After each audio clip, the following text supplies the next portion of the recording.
oh, I'm lactose intolerant. I can't go eat at the dairy place. Well, okay, what do the other 12 of us, what are we going to do? My problems are not anybody else's problems. So my problem, in this case being fat, is not anybody else's fault. It's my fault. So no one else should be subject to the crack of my ass. No one else should be subject to having to look at my belly button because my shirt came up too far. So I would buy extra large T-shirts, sleeveless T-shirts, these dry fit T-shirts from Nike that were long, right? You buy them like 3X, or you can buy them in today's now, because America has become so fat, you can get extra long and damn near everything. And so I would get these extra long T-shirts, and I would wear these light T-shirts underneath my T-shirts so that I could tuck them in tight. They weren't coming out at all. So if that happened, again, I play pool, right? So if that happened, people aren't going to be subject to staring at my gut or staring at my ass hanging out. And that goes hand in hand now that we're talking about it. I mean, you have the same experience, but it's much worse, if you do it, Billy, and compared to, some 400-pound person coming through and, shoots pool and belly's hanging out and God knows what else, or, the plumber crack, to use the analogy. And so that I approached all of this that way, sitting in an airplane seat as I fly back and forth from Tennessee to Oregon every month. And I really started noticing how big I got. Well, I'm leaning as far left, straight up, uncomfortable. I would stay uncomfortable so that I was giving equal amounts of room to both people if I'm on the middle seat. If I'm on the inside seat, I'm leaning against the bulkhead as much as I can. If I'm on the outside seat, I'm leaning into the aisle, even though it means taking the cart in the elbow every now and then, or, somebody brushing past you and hitting you. Typically some other fat bastard that can't fit in the aisle in the airplane either. And so I'm very conscientious, not only as I was as fat as I was, I'm conscientious of how big I am now today, just because I'm such a big guy, but also that nothing is anybody's fault. It's not, nobody should have to put up with my fat ass sitting in an airplane seat simply because I can't control what I put in my pie hole. No one should have to listen to my whining and crying about anything else that happens in life. And again, now we're on to from a success perspective. One of the things I never do, I get on here, I tell stories. I never whine. I never cry. I never complain. My problems are my problems. Your problems are your problems. Certainly there's stories to be told in the context of a podcast like we're doing here. But privately and generally, Billy has as much information on what goes on in my personal life as anybody does. He knows very well all of the backstory nightmares that are going on. And for the amount of crap that I have to deal with, Billy, have you ever heard me complain? No. No, you don't.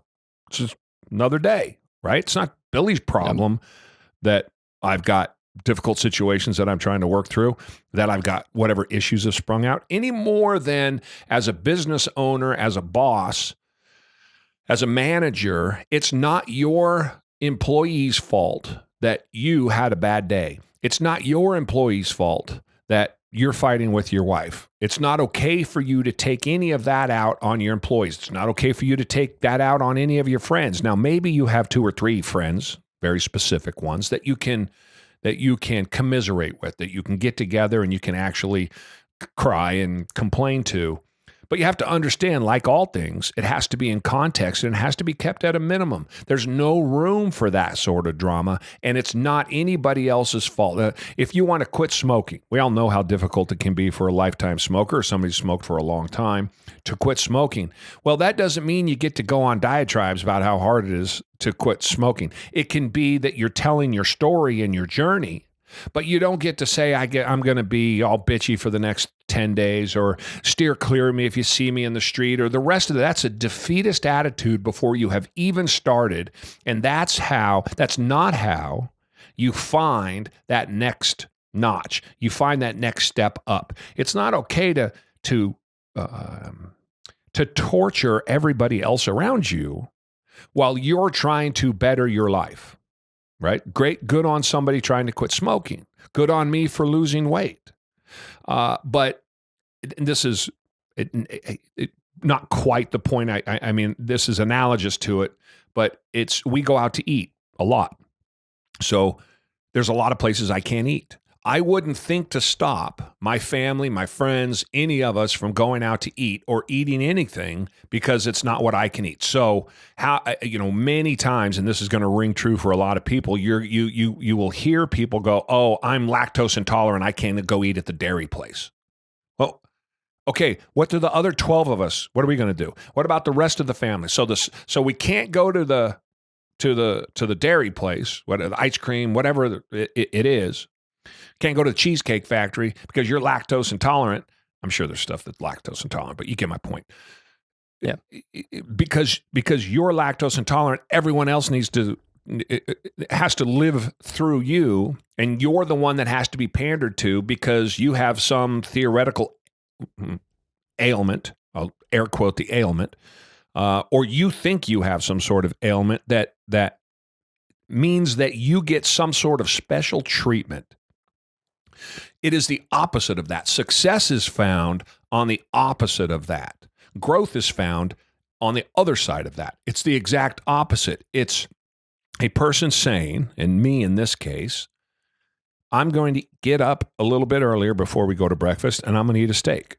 Or breakfast is easy because I can eat omelets and things of that nature.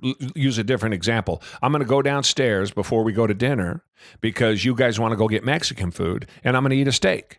And then when we go to Mexican food, I'll just order a taco salad, sour cream and hot sauce on it. I don't really eat salad. Throw a bunch of extra cheese on there and some ground beef, chicken, whatever. I can get away with that, but I wouldn't eat that. It's not enough calories. It's not exactly what I eat, sour cream and that. I tend to stay away. Some of the salsas have sugar in them, so I try to avoid that. I don't really eat salad. I don't like salads because I don't want to. I could do all of that. Green. What's that? Yeah, green. I could do all that and say, I don't eat that stuff, right? Well, how can we go to Mexican food? I'm on a diet that only lets me eat meat, right? What kind of only meat can I get at? I don't do that. That's ridiculous. So I get up and put myself out willingly. Now, I say put myself out. I put the effort into this journey that I'm on, and I don't expect it to impact anybody else. Now, they wish they'd be more comfortable if I went and ate. That's why I could go and just not eat. But, that's uncomfortable. And I don't want to put people in that position that they're sitting there while I don't eat anything. I just get taco salad. It's fine. Sour cream's nothing the matter with it. Salsa's all good. I like it. Steak on it. Perfect. Good. Not exactly what I would want to eat, but completely doable without making it about me and making me special.